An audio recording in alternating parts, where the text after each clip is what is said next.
আমাদের জীবনে আমরা যখনই এমন কোনো মানুষের সাথে পরিচিত হই যে বয়সে, পদে এবং আর্থিক দিক থেকে আমাদের থেকে পিছিয়ে, তখন আমরা সবাই খুব হীন নজরে তাদের দিকে দেখি। মনেই করি না যে সেই ব্যক্তির নিজস্ব একটা অস্তিত্ব রয়েছে, তার নিজেরও একটা মাহাত্ম্য রয়েছে। আমাদের মনেই হয় না যে আমাদের সামনে দাঁড়িয়ে থাকার যোগ্যতা আছে তাদের। চলুন আপনাকে একটা প্রশ্ন করি, শূন্যের নিজস্ব মূল্য কোথায়? আপনি বলবেন কিছুই না। শূন্যের আবার নিজস্ব মূল্য কোথায়? কিন্তু যখন এই শূন্যই কোনো সংখ্যার সাথে এসে যুক্ত হয়ে যায়, কোনো অঙ্কের সাথে এসে যুক্ত হয়ে যায়, তখন তার মূল্য অনেক গুণ বৃদ্ধি পায়। অর্থাৎ এই শূন্যের মূল্য অবশ্যই আছে। আর আমাদের জীবনেও এমন কিছু ব্যক্তি থাকেন, তাদের দেখে মনে হয় যে এদের কোনো মূল্যই নেই। কিন্তু যখন এই ব্যক্তি কারোর সাথে এসে জুড়ে যান, তখন তার মূল্য সেই ব্যক্তির বৃদ্ধি ঘটায়। এই সংসারে এমন কোনো ব্যক্তি নেই যার কোনো মূল্য নেই। যদি আমরা ধনুকের কথা বলি, তাহলে তার জন্য একটি দড়ির প্রয়োজন হয়, যেটি প্রত্যঞ্চা হিসেবে ব্যবহৃত হয়। যদি এই প্রত্যঞ্চা না থাকে, তাহলে ধনুকের কোনো মূল্যই থাকে না। যদি প্রত্যঞ্চা না থাকে, তাহলে ধনুকের অস্তিত্ব অসম্পূর্ণ থেকে যায়। এই সংসারে যে কোনো ব্যক্তি হোক বা যে কোনো বস্তু হোক, প্রত্যেকের নিজস্ব একটি মূল্য আছে। তার সম্মান করুন, সামনে অগ্রসর হন, আর আমার সাথে ভালোবেসে বলুন, রাধা রাধা। সুখ, দুঃখ এবং শক্তি, এই তিন হলো এই সংসারের ত্রিদেবের মতো। আমাদের জীবনে যা কিছু ঘটছে, এই তিনটির ভিত্তির উপরেই হচ্ছে।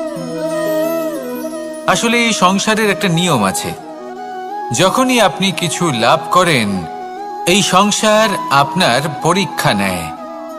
এটা জানার জন্য আপনার পরীক্ষা নেয় যে আপনি যা কিছুই লাভ করেছেন, আপনি কি আদৌ সেটার যোগ্য কিনা। ঠিক সেইভাবেই এই সুখ, দুঃখ এবং শক্তি আপনার পরীক্ষা নিয়ে থাকে। যখন সুখ আসে, তখন সে আপনার পরীক্ষা নেয় যে আপনার মধ্যে অহংবোধ জাগ্রত হয়নি তো। যদি অহংবোধ চলে আসে, তাহলে সুখ সেখানেই সঙ্গ ত্যাগ করে। দুঃখ আপনার ধৈর্যের পরীক্ষা নিতে থাকে। আর যদি আপনার মধ্যে ধৈর্য না থাকে, তাহলে এটা আপনাকে আরো বেশি দুঃখের গভীর অন্ধকারে ঠেলে দেবে। সেখানে শক্তি পরীক্ষা নেয় আপনার বিনম্রতার।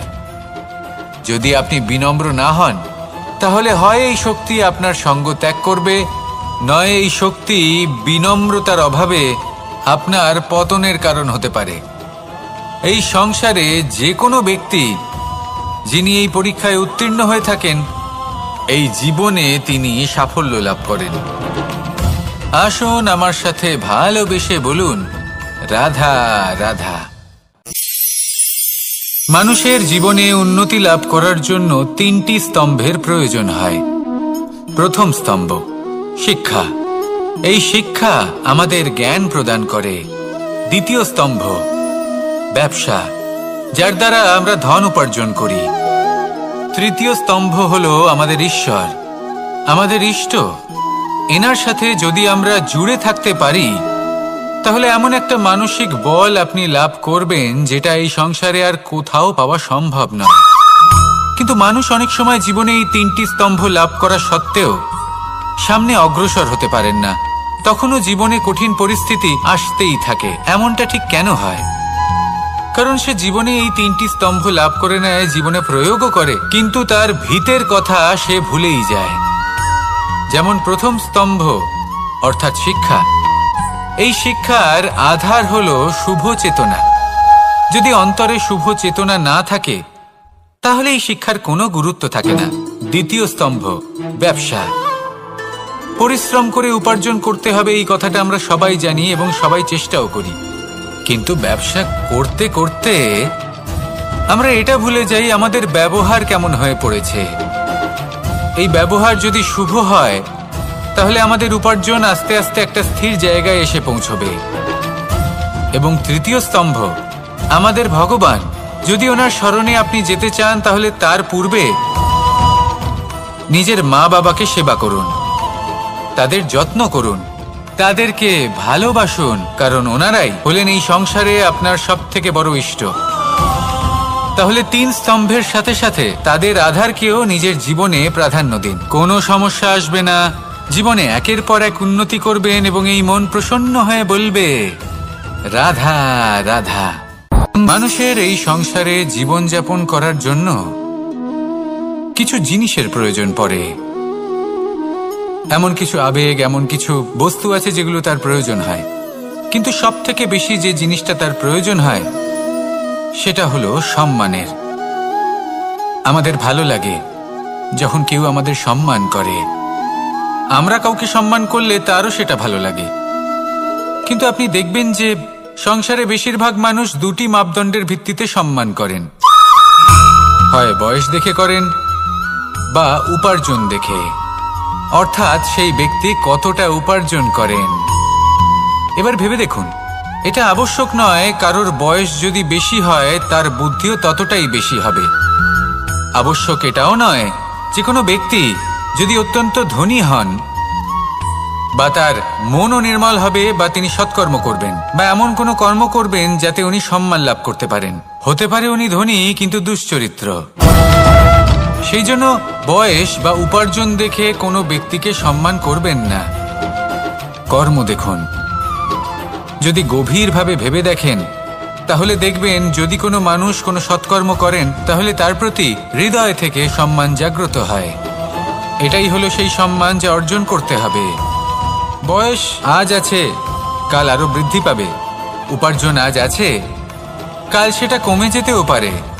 কিন্তু যদি আপনি নিরন্তর শুভকর্ম করতে থাকেন তাহলে আপনি মৃত্যুর পরেও অমর হয়ে থাকবেন। আসুন আমার সাথে ভালোবেসে বলুন রাধা রাধা। ভয়ের সাথে আমরা সবাই পরিচিত, কষ্টও আমরা সবাই পেয়েছি। কখনো কখনো আমরা অসুস্থ হয়ে পড়ি, আর এমন সময় হলে মাতার মমতা, কখনো বাবার স্নেহ, কখনো বন্ধুদের পাশে থাকার অনুভূতি আমাদের রোগ নিরাময়ে সাহায্য করে।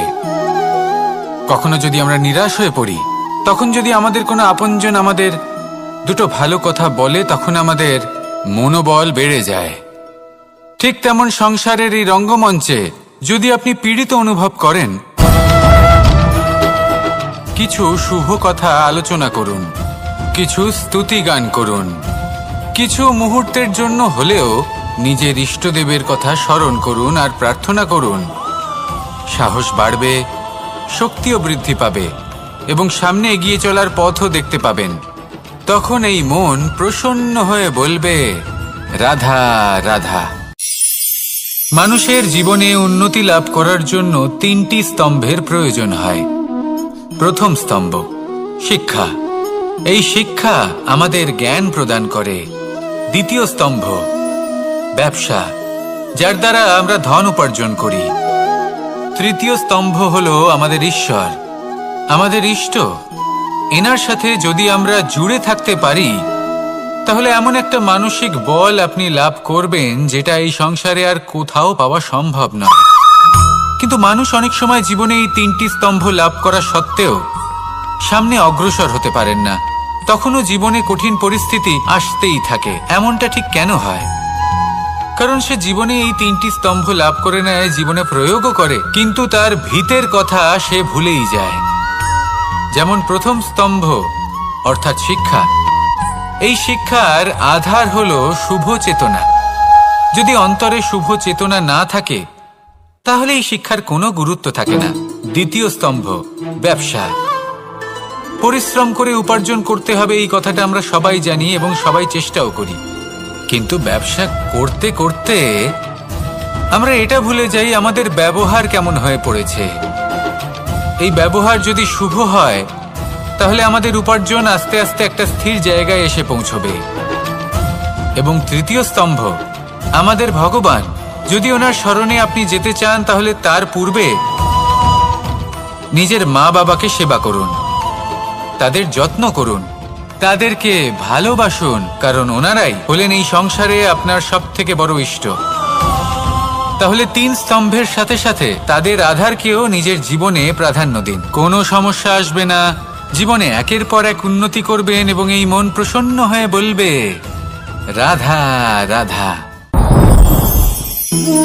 সুখ, দুঃখ এবং শক্তি, এই তিন হলো এই সংসারের ত্রিদেবের মতো। আমাদের জীবনে যা কিছু ঘটছে এই তিনটির ভিত্তির উপরেই হচ্ছে। আসলে এই সংসারের একটা নিয়ম আছে, যখনই আপনি কিছু লাভ করেন এই সংসার আপনার পরীক্ষা নেয়। এটা জানার জন্য আপনার পরীক্ষা নেয় যে আপনি যা কিছুই লাভ করেছেন আপনি কি আদৌ সেটার যোগ্য কিনা। ঠিক সেইভাবেই এই সুখ, দুঃখ এবং শক্তি আপনার পরীক্ষা নিয়ে থাকে। যখন সুখ আসে তখন সে আপনার পরীক্ষা নেয় যে আপনার মধ্যে অহংবোধ জাগ্রত হয়নি তো। যদি অহংবোধ চলে আসে তাহলে সুখ সেখানেই সঙ্গ ত্যাগ করে। দুঃখ আপনার ধৈর্যের পরীক্ষা নিতে থাকে, আর যদি আপনার মধ্যে ধৈর্য না থাকে তাহলে এটা আপনাকে আরো বেশি দুঃখের গভীর অন্ধকারে ঠেলে দেবে। সেখানে শক্তি পরীক্ষা নেয় আপনার বিনম্রতার। যদি আপনি বিনম্র না হন তাহলে হয় এই শক্তি আপনার সঙ্গ ত্যাগ করবে, নয় এই শক্তি বিনম্রতার অভাবে আপনার পতনের কারণ হতে পারে। এই সংসারে যে কোনো ব্যক্তি যিনি এই পরীক্ষায় উত্তীর্ণ হয়ে থাকেন এই জীবনে তিনি সাফল্য লাভ করেন। আসুন আমার সাথে ভালোবেসে বলুন, রাধা রাধা। ভয়ের সাথে আমরা সবাই পরিচিত, কষ্টও আমরা সবাই পেয়েছি। কখনো কখনো আমরা অসুস্থ হয়ে পড়ি, আর এমন সময় হলে মাতার মমতা, কখনো বাবার স্নেহ, কখনো বন্ধুদের পাশে থাকার অনুভূতি আমাদের রোগ নিরাময়ে সাহায্য করে। কখনো যদি আমরা নিরাশ হয়ে পড়ি, তখন যদি আমাদের কোনো আপনজন আমাদের দুটো ভালো কথা বলে তখন আমাদের মনোবল বেড়ে যায়। ঠিক তেমন সংসারের এই রঙ্গমঞ্চে যদি আপনি পীড়িত অনুভব করেন, কিছু শুভ কথা আলোচনা করুন, কিছু স্তুতি গান করুন, কিছু মুহূর্তের জন্য হলেও নিজের ইষ্টদেবের কথা স্মরণ করুন আর প্রার্থনা করুন। সাহস বাড়বে, শক্তিও বৃদ্ধি পাবে এবং সামনে এগিয়ে চলার পথও দেখতে পাবেন। তখন এই মন প্রসন্ন হয়ে বলবে, রাধা রাধা। এই সংসারে কখনো কোনো ব্যক্তিকে তার বাইরের পোশাক দেখে বিচার করার চেষ্টা করবেন না, এটা খুব বড় ভুল করবেন। যেমন আমরা জীবনে অনেক সময় এমন করি, ধরুন কোথাও একটা গাছ দেখলাম, খুব বিশাল আকারের একটা গাছ, যেটা মাটির থেকে অনেক উঁচুতে পৌঁছে গেছে, যার বিশাল শাখা আছে। সেগুলো দেখে আমরা ভাবি যে এই গাছে হয়তো কত সুস্বাদু ফল আছে, আমরা সেই গাছের পরিচর্যা করতে থাকি। আবার অন্যদিকে হলো একটি তৃণ, যেটা মাটি থেকে কিছুটা উঁচুতে পৌঁছেছে, কিন্তু সেই তৃণর নিচে, মাটির নিচে অত্যন্ত সুস্বাদু ফল বা সবজি জন্ম নেয়, যা আমাদের স্বাস্থ্যের পক্ষে অত্যন্ত উপকারী। সেই জন্য কখনো আবরণ দেখে কাউকে বিচার করতে চেষ্টা করবেন না। তার বদলে এটা বোঝার চেষ্টা করুন যে আপনার সামনে যে ব্যক্তি আছে বা বস্তু আছে তার বিশেষত্ব কি। যদি এই বিশেষত্ব বোঝার ক্ষমতা আপনি অর্জন করেন, যদি এই শিল্প আপনি নিজের ভেতরে জাগ্রত করেন, তাহলে এই সংসারে বিশেষত্ব কি সেটা আপনি জানতে পারবেন। আর এই সমস্ত খেলা দৃষ্টি থেকে নয়, দৃষ্টিভঙ্গি থেকে জন্ম নেয়। দৃষ্টিভঙ্গি সবসময় শুভ রাখুন আর আমার সাথে ভালোবেসে বলুন, রাধা রাধা। যখন আমরা কোনো বনে প্রবেশ করি তখন এই সবুজ ঘাস দেখে, এই কোমল ঘাস দেখে আমাদের মন প্রফুল্ল হয়ে ওঠে। ভিন্ন ভিন্ন প্রজাতির ফুল, ভিন্ন ভিন্ন রঙের ফুল দেখে এই মন আনন্দে ভরে ওঠে। এখানে শিশুরা আনন্দ লাভ করে, বড়রা ভোজন গ্রহণ করেন, কথাবার্তা বলেন, হাঁটাহাঁটি করে বেড়ান। এবার ভেবে দেখুন, যখন এই উপবনের নির্মাণ হয়েছিল সেই সময় যদি এই মাটিকে সঠিকভাবে খনন না করা হতো, যদি তাতে সঠিকভাবে বীজ রোপণ না করা হতো, যদি কোনো সংঘর্ষ না হতো, পরিশ্রম না করা হতো, যদি চলতে চলতে পায়ে কাঁটা না বিঁধে যেত, তাহলে এই সুন্দর বন দেখে আমরা কি এই আনন্দ লাভ করতে পারতাম? কখনোই নয়। ধরুন কোনো নদীর তটে সুন্দর একটি বন আছে, সেই বনের আনন্দ লাভ করতে গেলে আপনাকে সেই নদী পার করতেই হবে। যদি সুখের নদীর কাছে পৌঁছতে চান তাহলে তটে যে কাঁটা রয়েছে সেগুলোর সাথে সংঘর্ষ করতেই হবে। এই সংসারে যদি আপনি সুখ লাভ করতে চান তাহলে সুখ লাভের এই যাত্রা শুরু করতে হবে সংঘর্ষ দ্বারা। তাহলে সংঘর্ষকে স্বাগত জানান, এর পেছনেই সুখ রয়েছে যা আপনার জন্য অপেক্ষা করছে। এবার হাসুন আর আমার সাথে ভালোবেসে বলুন, রাধা রাধা। মানুষ সুখী জীবনযাপনের প্রতি এতটাই অভ্যস্ত হয়ে পড়ে যে একটা ছোট্ট সমস্যা এলেই সে সবার থেকে সাহায্য চাইতে শুরু করে দেয়। সে সাহায্য লাভও করে এবং সেই সংকট থেকে সে বেরিয়েও আসে। কিন্তু এই সাহায্য কিছু মুহূর্তের, আর কিছু মুহূর্তের হলো এই দুঃখ। এই দুই মুহূর্তের সাহায্যের জন্য আজীবন আপনি তার কাছে ঋণী হয়ে থাকেন। আর মানবিকতার খাতিরে আপনার মনে কৃতজ্ঞতা জেগে ওঠে, আর সেই কৃতজ্ঞতা বোধ হলো যে আপনি কখনো সেই ব্যক্তিকে ছাপিয়ে যেতেই পারবেন না। সেই জন্য জীবনে সবসময় চেষ্টা করবেন নিজেকে প্রস্তুত রাখতে সেই সব সমস্যার জন্য, সেই সব বাধার জন্য যেগুলো আপনার জীবনে আসতে পারে। ততক্ষণ সাহায্য চাইবেন না যতক্ষণ না অন্য কোনো পথ না থাকছে। সাহায্য চাওয়া অনুচিত নয়, কিন্তু সাহায্য চাইলে এবং সাহায্য পেলে আপনি আজীবন কৃতজ্ঞ এবং ঋণী হয়ে থাকবেন। আর তারপর একদিন আপনি পরিবর্তন দেখতে পাবেন যে কিভাবে আপনি ছোট ছোট সমস্যার জন্য সাহায্য না চেয়ে বড় বড় সমস্যার সম্মুখীন হতে প্রস্তুত হয়ে গেছেন। এটাই হলো সংসারের নীতি। এটাই পালন করুন আর আমার সাথে ভালোবেসে বলুন, রাধা রাধা। আপনি কখনো কাউকে পর্বতে আরোহণ করতে দেখেছেন? বা আপনি কখনো নিজে কোনো পর্বতে আরোহণ করেছেন? করে থাকলে আপনি এই বিষয়ে অবশ্যই জানবেন যে যখন আমরা শিখরের দিকে এগোই, ওপরের দিকে এগিয়ে চলি, তখন আমাদের একটু ঝুঁকে পথ চলতে হয়। তখনই আমরা সেই পর্বত আরোহণ করতে পারি।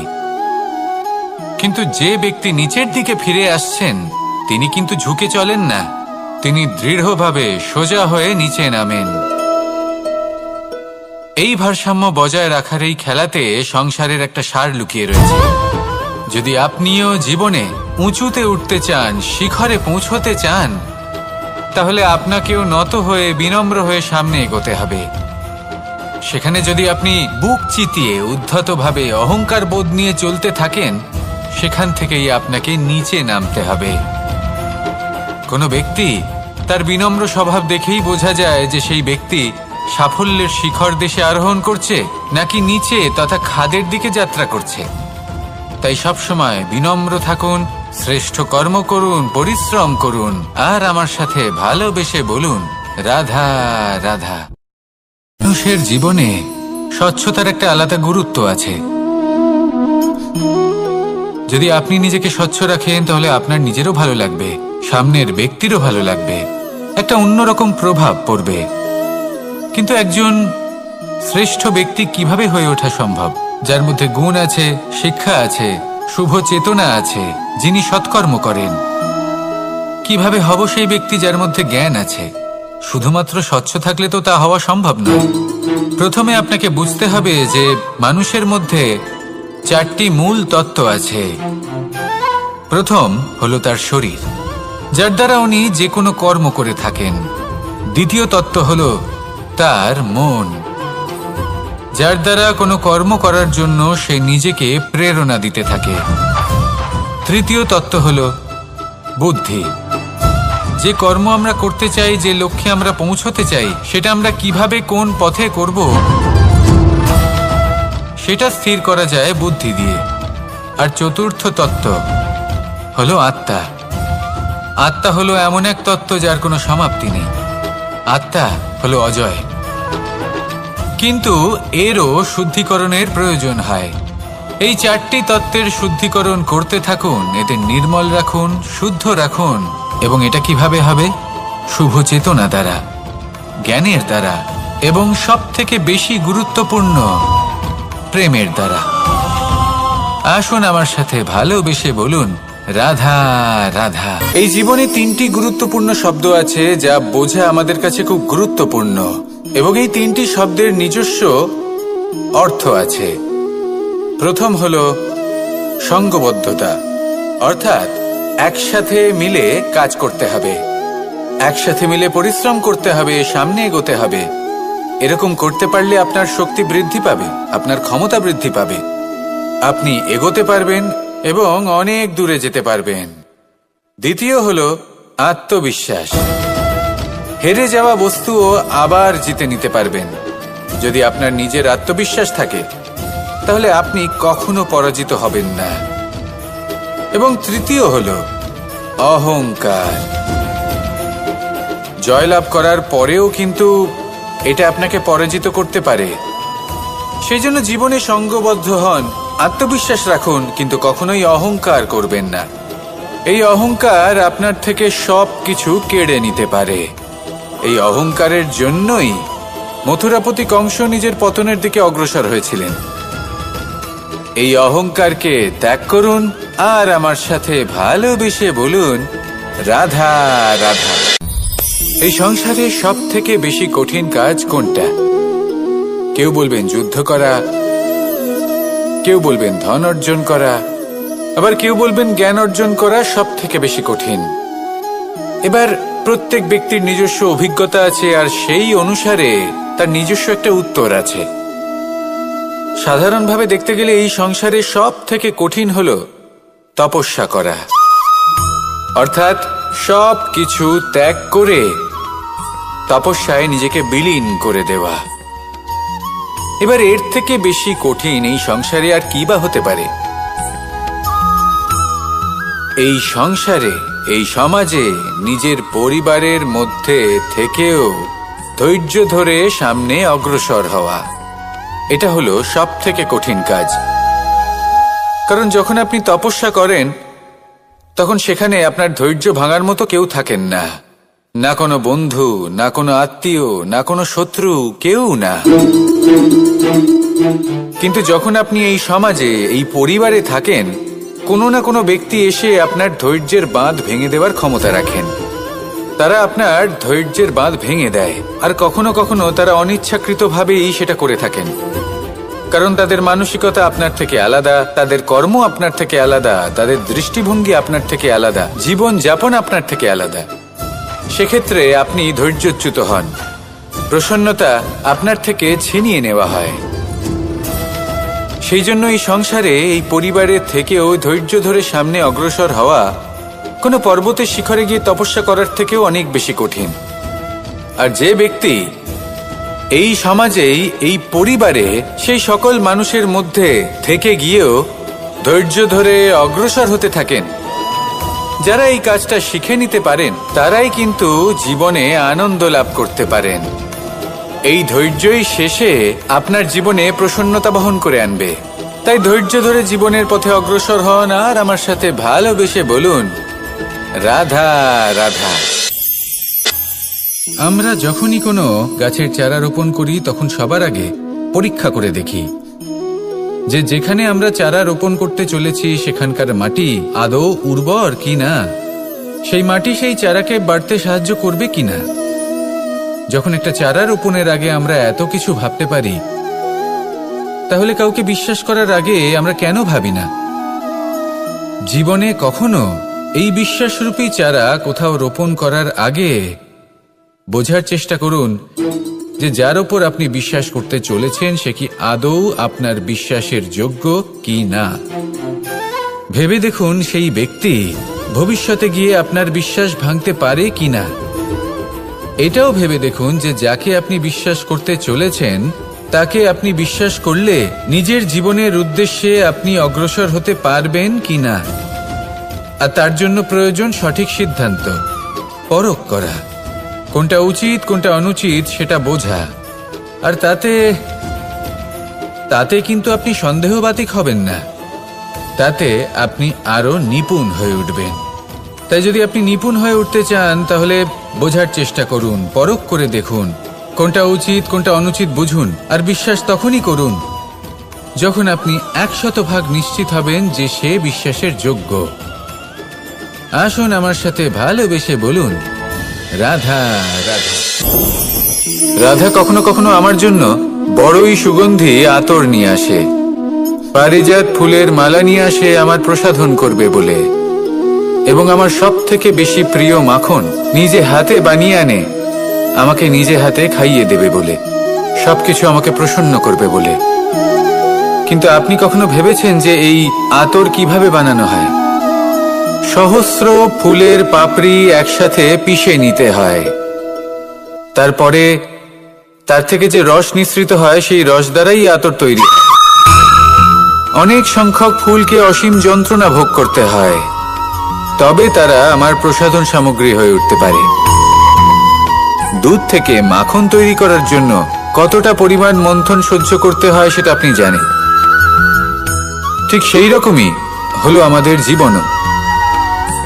বিপদও আসে, কঠিন পরিস্থিতিও আসে, এর সম্মুখীন হতে শিখুন। মনে রাখবেন, আপনি হলেন সেই দুধ যাকে মন্থন সহ্য করতে হবে মাখন হয়ে ওঠার জন্য। মনে রাখবেন, আপনি হলেন সেই ফুলের মতন যাদের পিষ্ট হতে হবে সুগন্ধি আতর হয়ে ওঠার জন্য, যাকে এই সংসার পছন্দ করে।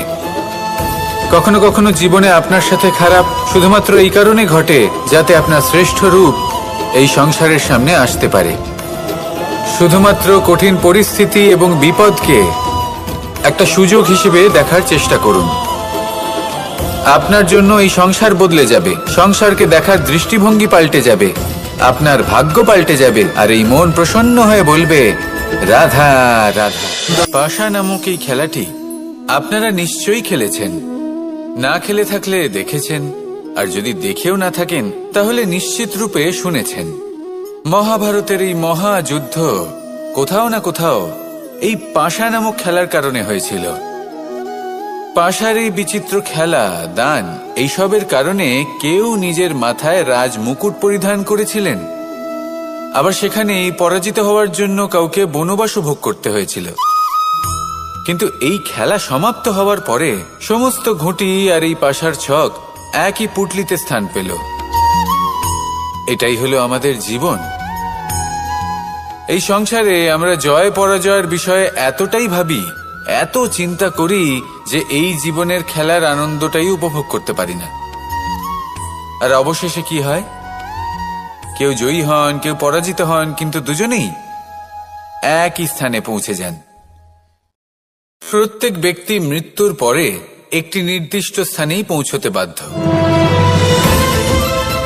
কিন্তু ততক্ষণ এই জীবন, এই খেলা, তার আনন্দ উপভোগ করুন। এই সংসারে সেই ব্যক্তি শ্রেষ্ঠ স্থানে পৌঁছতে পেরেছেন যিনি এই সংসারকে প্রকাশ প্রদান করেছেন, যিনি কখনো জয় পরাজয় এ বিষয়ে ভাবেননি, শুধু এই জীবনের খেলার আনন্দ উপভোগ করেছেন। এটাই আপনিও করুন, আর আমার সাথে ভালোবেসে বলুন, রাধা রাধা। প্রত্যেক মানুষ নিজের জীবনে দুঃখ অনুভব করেন। প্রত্যেকের দুঃখ আলাদা হতে পারে। কারোর মনে এই দুঃখ থাকে যে সে তার বাবা মায়ের সব ইচ্ছে পূরণ করতে পারেননি। কেউ এটা ভেবে দুঃখ পান যে সে চিরকাল সদাচার করেছেন, সৎকর্ম করেছেন, কিন্তু তাও তাকে দুরাচারী বলে মনে করা হয়। কেউ এটা ভেবেও দুঃখ পান যে তার সামনে যে ব্যক্তি রয়েছেন তার চোখে তিনি শত্রু হয়ে উঠেছেন বা দুষ্ট হয়ে উঠেছেন, যেখানে তিনি হয়তো কোনো অনুচিত কাজই করেননি। এবার এই সমস্ত বিষয় নিয়ে ভেবে নিজের ব্যক্তিত্ব নিয়ে সন্দেহ প্রকাশ করবেন না। যদি নিজের ব্যক্তিত্ব নিয়ে কোনো সন্দেহ থেকে থাকে তাহলে কর্ম সংক্রান্ত প্রশ্ন করুন যে আপনি যা করেছেন তাতে কি উচিত ছিল, কি অনুচিত ছিল। যেটা প্রয়োজন সেটা এটা বোঝার যে আপনার অন্তর্মন, আপনার বিবেক আপনাকে কি বলছে, আর আপনার অন্তর্মন আর আপনার বিবেক আপনাকে যেটা করতে বলবে শুধু সেটাই করুন।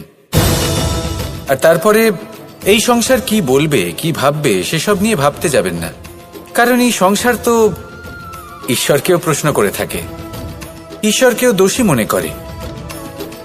কখনো কখনো যখন কোনো ঘটনা মানুষের ইচ্ছা অনুযায়ী ঘটে না, তখন মানুষ এটা বলে যে হে ঈশ্বর, আপনি আমার পাশে থাকলেন না, আপনি বড়ই কঠোর, এটা আপনার দোষ। যেখানে বেশিরভাগ সময় হয়তো সে নিজেই নিজের কর্মফল ভোগ করছে, আর কখনো কখনো ঈশ্বর হয়তো তার জন্য আরো ভালো কোনো পরিকল্পনা করে রেখেছেন, কিন্তু মানুষ সেটা বুঝতে পারে না। তাই দিনের শেষে যেটা প্রয়োজন সেটা হলো নিজের মনের কথা বুঝতে হবে। আপনার বিবেক কি বলছে শুধু সেটাই করুন, আর সামনে এগোতে থাকুন। আমার সাথে ভালোবেসে বলুন, রাধা রাধা। পরিবর্তন, এটা হলো সৃষ্টির অমূল্য নিয়ম।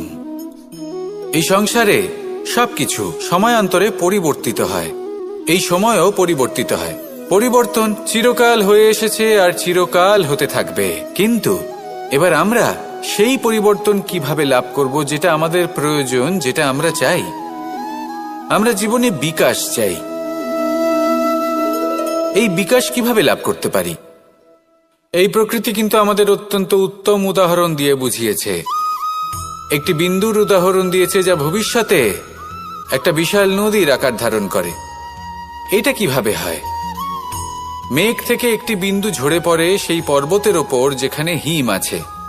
সেই হিমের সংস্পর্শে আসা মাত্র সেই বিন্দুর সাথে আরো বেশ কিছু বিন্দু যুক্ত হয়, তারপর তারা অগ্রসর হয়, আরো কিছু বিন্দু যুক্ত হয়, আস্তে আস্তে একটা ক্ষীণ ধারার রূপ ধারণ করে, এবং সেটাই ভবিষ্যতে আরো এগোতে থাকে।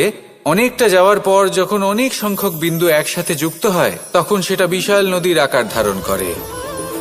এবার আমরা মানুষ বলে আমাদের সাথে এই নিয়মের অন্যথা হয় তা নয়। আমরাও এই প্রকৃতির অংশ, আমাদের ক্ষেত্রেও একই নিয়ম প্রযোজ্য।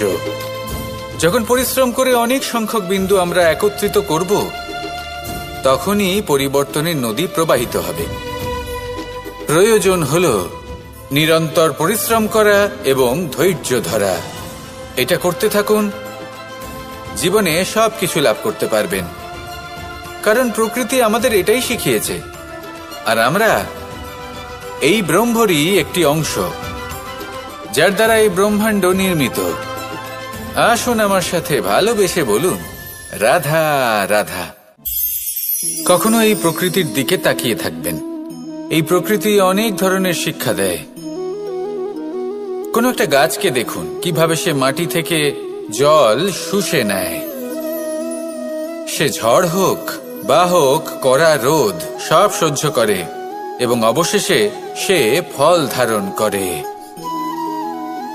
আর সেই ফল উৎপন্ন করার পরে সে ফল কিন্তু সে নিজে গ্রহণ করে না, এই সংসারকে প্রদান করে, যাতে পশু পাখি মানুষ তারা এই ফল গ্রহণ করে শক্তিশালী হয়ে উঠতে পারে, সুস্থ থাকতে পারে। সেভাবেই নদী, সরোবর এরা নিজেরাও কিন্তু নিজেদের জল গ্রহণ করে না, মাটিকে প্রদান করে, পশু পাখিকে প্রদান করে। সূর্য নিজেও নিজের জন্য প্রজ্বলিত হয় না, সে প্রকাশ ছড়িয়ে দিতে চায় আমাদের সবার কাছে, সে আলো পৌঁছে দিতে চায়। এই প্রত্যেকের কর্মে পরমার্থ নিহিত আছে, আর সেই জন্যই এদের সকলকে পুজো করা হয়। তাই মনে রাখবেন, আপনার কাছে জীবন যাপনের অতিরিক্ত যা কিছুই আছে তা পরমার্থের জন্য। তাহলে তার সদ্ব্যবহার করুন, আর আমার সাথে ভালোবেসে বলুন, রাধা রাধা। আমরা প্রত্যেকেই অবশ্যই এমন সময় দেখেছি যখন অনেকগুলো সমস্যা একসাথে আমাদের জীবনে এসে পড়ে। সমস্যা আমাদের প্রত্যেকের জীবনেই থাকে, আমরা তার সমাধান খুঁজতে চেষ্টা করি, কখনো সমাধান খুঁজে পাই, আবার কখনো যতই চেষ্টা করি না কেন কোনো সমাধান খুঁজেই পাই না। আর যখন এটা হয় তখন মানুষ অত্যন্ত বিচলিত হয়ে পড়েন। নিজের আত্মীয় স্বজন, নিজের বন্ধু বা সংসার, এদের ওপরে এই দোষ চাপিয়ে দেন যে এদের জন্যই এই সমস্যা এসেছে। এবার যদি আমি আপনাকে কোনো পরামর্শ দিই, তাহলে এটাই বলবো যে দৃষ্টিভঙ্গি পাল্টে দেখুন। এই দৃষ্টিভঙ্গি দিয়ে দেখুন যে এই সংসারে যে সমস্যাই আসুক না কেন তার জন্য কেউ দোষী নয়, না আপনি না অন্য কেউ। এই পুরো খেলাটাই আপনার মানসিকতা, আপনার দৃষ্টিভঙ্গির, আপনার মনের। কিভাবে বোঝাচ্ছি? যখন আমাদের মন শক্ত থাকে তখন কঠিন থেকে কঠিনতর পরিস্থিতিও আমাদের জীবনে খুব বেশি হলে প্রতিস্পর্ধা হয়ে থেকে যায়। সেখানে যদি আমাদের মন দুর্বল থাকে, তখন অল্প কঠিন পরিস্থিতিও আমাদের কাছে খুব বড় সমস্যা হয়ে যায়, তাই না? একটা শক্ত মন কঠিন পরিস্থিতিকে প্রতিস্পর্ধা হিসেবে দেখে আর তার মধ্যেও একটা সুযোগ খুঁজে নেয়। আমাদের শুধু এটাই করতে হবে। এই সংসারে অন্য কাউকে দোষী মনে করলে আপনার সমস্যা দূর হয়ে যাবে না। সেই জন্য এই সংসারকে দোষ দেওয়ার বদলে এই সমস্যার মূলে চলে যান, সেটাকে বুঝুন, নিজের এই মনকে শক্ত করে তুলুন। যদি আপনার মন শক্তিশালী হয়, তাহলে এই সংসারে অনেক বড় বড় কঠিন থেকে কঠিনতর পরিস্থিতিও যদি আসে, আপনার জীবনে যতই বড় বড় সমস্যা আসুক না কেন, আপনার লক্ষ্য লাভে বাধা দিতে পারবে না। আসুন আমার সাথে ভালোবেসে বলুন, রাধা রাধা। আমরা সবাই পাথর দেখেছি, পর্বতও দেখেছি, শুকনো পাতাও দেখেছি, শ্যামল বনানীও দেখেছি। কখনো ভেবেছেন পাথরের অস্তিত্ব কিন্তু ততক্ষণ পর্যন্ত যতক্ষণ সে পর্বতের গায়ে আটকে থাকে। যখন সেই পর্বত থেকে সেই পাথর ভিন্ন হয়ে যায় ও নিজের অস্তিত্ব হারিয়ে ফেলে। আস্তে আস্তে কখনো পাথর কেটে বা কখনো পিষ্ট হয়ে সেই পাথর আস্তে আস্তে মাটিতে পরিণত হয় এবং পূর্ণরূপে নিজের অস্তিত্ব হারিয়ে ফেলে। এটাই পাতার সাথেও হয়। এই পাতা যতক্ষণ গাছের ডালের সাথে যুক্ত ততক্ষণ তার অস্তিত্ব থাকে। যখনই ডাল থেকে বিচ্ছিন্ন হয়, সেও নিজের অস্তিত্ব হারিয়ে ফেলে। আর এটাই আমাদের সাথেও হয়। যতক্ষণ আমরা নিজেদের আপনজনের সাথে যুক্ত থাকি, আমাদের অস্তিত্ব বজায় থাকে। যখন আপনজনদের সাথে সম্পর্ক ছিন্ন করি, তখন আমরাও আমাদের অস্তিত্ব হারিয়ে ফেলি। এবার এই সংসারের প্রত্যেক ব্যক্তি স্বতন্ত্র থাকতে চান, আর অনেক ব্যক্তি স্বতন্ত্র থাকবেন বলে আপনজনদের দূরে করে দেন আর তাদের সাথে এই সম্পর্ক ছিন্ন করেন। এটা কি সত্যি প্রয়োজন? আপনজনদের সাথে সম্পর্ক ছিন্ন করে নিজের অস্তিত্ব হারিয়ে ফেলা প্রয়োজনীয়, নাকি আপনজনদের সাথে সম্পর্ক বজায় রেখে নিজেদের স্বতন্ত্র করে রাখা সেটা আবশ্যক? নির্বাচন আপনারই। আসুন আমার সাথে ভালোবেসে বলুন, রাধা রাধা। আপনি কি কখনো নৌকা যাত্রা করেছেন? করে না থাকলেও নিশ্চয়ই দেখেছেন যে এই জল যা নিজের অন্তরে সব কিছু সমাহিত করে নিতে পারে, এই নৌকা সেই জলের ওপরেই ভেসে থাকে। নদীর স্রোত কাটিয়ে সে সামনে অগ্রসর হয়। কিন্তু যদি এই নৌকায় কোনো ছিদ্র হয়, তাহলে কিন্তু সেই নৌকা ডুবে যাবে। আর এতে কোনো তফাৎ হবে না যে সেই ছিদ্র ছোট নাকি বড়, নৌকা ডুবে যাবে। এই ছিদ্র হলো আমাদের জীবনে আমাদের অপগুণ, আমাদের দোষ, আমাদের বিকার। কখনো এটা ভাববেন না যে এই দোষ খুবই ছোট, এতে কিছুই যাবে আসবে না। না, সেই ছোট দোষ, সেই ছোট বিকার যদি সেটাকে শুধরে না নেন, তাহলে সেটা আপনাকে আপনার পতনের দিকে নিয়ে যাবে। শেষ পর্যন্ত এটা আপনার উপর নির্ভরশীল যে আপনি কি চান। আপনার জীবনের এই নৌকা এভাবেই ডুবে যেতে দেখবেন, নাকি নিজেকে শুধরে নিয়ে সেই নৌকার সেই ছিদ্রটাকে ভরিয়ে তুলতে চাইবেন? নির্বাচন আপনার। আসুন আমার সাথে ভালোবেসে বলুন, রাধা রাধা। জল, জলই পৃথিবীতে বেঁচে থাকার জন্য আবশ্যক তো বটেই, কিন্তু এই জল আমাদের একটা অত্যন্ত গুরুত্বপূর্ণ শিক্ষা প্রদান করে। কখনো এই জলকে দেখেছেন? যে পরিস্থিতিতেই এই জল প্রবাহিত হোক না কেন, এর উপর যা কিছুই প্রভাব থাকুক না কেন, এর পথে যতই বাধা আসুক না কেন, তার মধ্যে থেকে ও নিজের পথ ঠিক বের করে নেয়, কিন্তু নিজের প্রবাহ থামতে দেয় না, ক্রমাগত অগ্রসর হতে থাকে। সেরকমই একটা শিক্ষা যেটা আমরা জল থেকে পেয়ে থাকি, তা হলো এটা: আমরা যখন জলের দিকে তাকাই, তখন আমরা নিজের প্রতিবিম্ব দেখি, স্পষ্টভাবে দেখতে পাই। কিন্তু তখনই দেখতে পাই যখন এই জল শান্ত থাকে, স্থির থাকে। যদি এই জল অশান্ত হয়ে থাকে, স্থির না হয়, তাহলে আমরা এতে নিজের প্রতিবিম্ব দেখতে পাই না। এটাই আমাদের মনের সাথেও হয়ে থাকে। যখনই জীবনে কোনো সংকট আসে, যদি আমরা শান্ত মনে, স্থির মনে সিদ্ধান্ত নিই, তাহলে সেটা এমন একটা শীতল সিদ্ধান্ত হবে যেটা আমাদের ভবিষ্যৎকে একটা শ্রেষ্ঠ স্থানে নিয়ে যাবে। যদি এই মন অশান্ত হয়, বিচলিত হয়, পীড়িত হয়, দুঃখিত হয়ে থাকে, রুষ্ট হয়ে থাকে, তাহলে অনেক সময় আমরা এমন সিদ্ধান্ত নিই যেটা আমাদের জন্য অনুচিত প্রমাণিত হয়। যখন আপনি ক্রুদ্ধ ছিলেন বা দুঃখের বশে ছিলেন, তখন অনেক সময় হয়তো এমন সিদ্ধান্ত নিয়েছেন যেটার জন্য ভবিষ্যতে আপনি অনুশোচনা করেছেন। এবার দেখুন, এই আবেগগুলো থেকে আমরা পালাতে পারবো না, কিন্তু এই আবেগগুলো আপনার উপর কতটা প্রভাব ফেলবে সেটা আমরা অবশ্যই ঠিক করতে পারি। এই মনকে আমরা নিয়ন্ত্রণ করতে পারি। এটাই করুন, চিন্তা করুন, এই মনকে শান্ত রাখুন, স্থির হতে চেষ্টা করুন, আর তারপরে সিদ্ধান্ত নিন। আসুন আমার সাথে ভালোবেসে বলুন, রাধা রাধা।